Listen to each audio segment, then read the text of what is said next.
Salut à tous, salut à toutes, j'espère que vous allez bien. Aujourd'hui on fait un petit tuto sur Premiere. Je vais vous apprendre à reproduire un effet à main levée sur un plan que vous avez tourné au trépied. Par exemple, je pense que je vais appliquer cet effet sur le plan que vous êtes en train de regarder là. Moi ce plan là je l'ai tourné au trépied et vous allez voir qu'il y a normalement un petit mouvement qui fait comme si vous aviez tourné ce plan à main levée. Avant de passer au tuto, j'ai complètement oublié de vous prévenir, mais en fait j'ai fait une interview pour Adobe France la semaine dernière. Je vais vous mettre le lien dans la description si vous voulez aller voir, ça dure 1 heure, on a parlé de mes expériences professionnelles, de mon parcours, de la chaîne YouTube aussi. N'hésitez pas à aller jeter un œil si ça vous intéresse. En tout cas, merci beaucoup à eux de m'avoir reçu, c'était cool. On passe au tuto.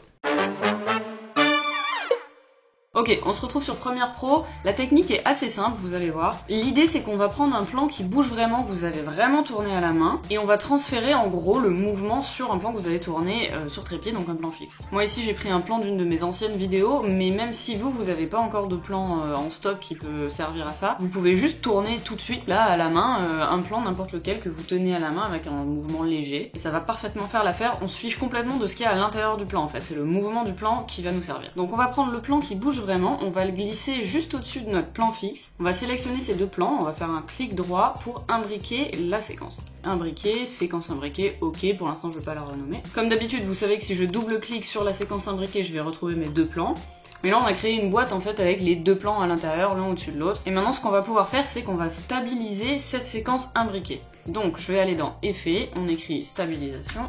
J'attrape l'effet, je le glisse sur ma séquence imbriquée, et là il va faire son analyse. Donc là, comme j'ai mis le plan qui bouge, donc le plan vraiment tourné à main levée par-dessus le plan fixe, Premiere va m'analyser les mouvements de ce plan en fait, du plan qui est au-dessus, donc du plan qui bouge vraiment, il va faire comme s'il me le stabilisait. On va devoir changer quelques options sur l'option stabilisation, sur l'effet stabilisation, donc on va dans option d'effet, on va chercher notre effet juste là.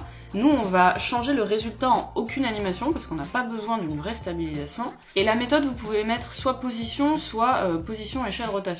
Vous n'avez pas forcément besoin de la déformation de sous-espace qui est par défaut dans la stabilisation, ça va être moins naturel. Donc moi ici je vais choisir position, mais sachez que position, échelle, rotation ça marche aussi. Ok, la stabilisation est faite, vous voyez que là l'échelle automatique on a un petit peu croppé dans le plan, on est à 105%, donc ça veut dire qu'on n'a pas trop croppé dans le plan, ce qui est pas mal. Si vous voyez que ça croppe à 130-140%, ça veut dire que votre mouvement il va être pas très naturel, il va y avoir un gros crop, gros zoom dans votre image, donc je vous conseille de prendre un plan qui bouge moins que ça. Si jamais ça vous arrive, que vous avez une échelle à 130-140%, ça va être un peu beaucoup. Bref, on a analysé notre plan, on va pouvoir retourner dans la séquence imbriquée, et là ce qu'on va faire, et ce qui est vraiment l'intérêt de cette méthode, c'est qu'on va supprimer le plan du dessus. Donc qu'est-ce qui se passe? Quand on revient sur notre séquence principale, on a quand même toujours l'analyse des mouvements, sauf que comme on a carrément viré le mouvement qu'on a analysé, il va nous garder les mêmes mouvements, la même compensation du mouvement sur le plan du dessous.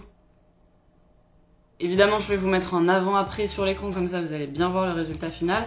Là, vous voyez que mon mouvement, il est un petit peu saccadé. Ça va vraiment dépendre de votre plan, le plan que vous utilisez, qui a vraiment été tourné à main levée, sur lequel vous allez analyser vos mouvements. Si vous avez un plan qui a des mouvements très doux, ça va se retranscrire directement sur votre effet. C'est aussi simple que ça, et c'est à ça aussi que sert en fait l'imbrication, parce que si jamais vous aviez pas imbriqué vos plans, Premiere Pro, il aurait été obligé de refaire une analyse de la stabilisation sur le nouveau plan. Bref, ça aurait pas marché. Donc ça, c'est une technique qui marche très bien, qui est super simple. Si vous avez des plans à main levée, c'est nickel, vous pouvez les utiliser. Si jamais vous en avez pas, n'hésitez pas à vous en faire vous-même, ça peut aller très vite.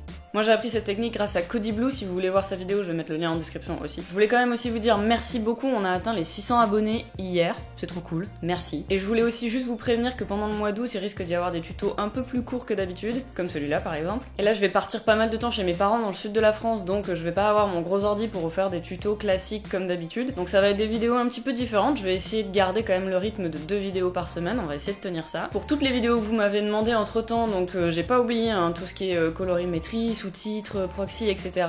Ça va plutôt venir en septembre parce que ça demande pas mal de temps de préparation, et là comme je vais partir, je suis obligée de tourner pas mal de vidéos à la suite pour prendre un peu d'avance aussi. Mais il y a plein de choses cool qui vont arriver, donc n'hésitez pas à vous abonner, à activer les notifications comme d'habitude pour pas rater les nouvelles vidéos. Mettez aussi un petit j'aime avant de partir, un commentaire si vous avez une question ou une remarque. En tout cas, merci encore pour tout, on se retrouve très vite pour la prochaine vidéo. Salut!